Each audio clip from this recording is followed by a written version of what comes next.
Hello friends, welcome to our channel English Learning. In this video we will learn the meaning of objection in English and Hindi with example sentences. Objection meaning in English is way of saying no to something, somebody or an expression or feeling of disapproval or opposition.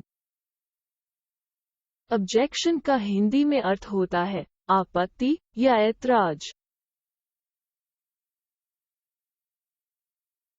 Example sentences. Her objection was that he was too young. वाक्य उदाहरण. उसको आपत्ति थी कि वो बहुत छोटा था. I have no objection to him coming to stay. मुझे उनके आकर ठहरने से कोई आपत्ति नहीं है.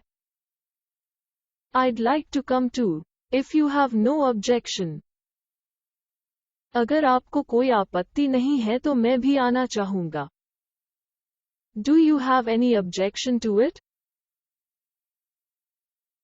क्या आपको इससे कोई आपत्ति है?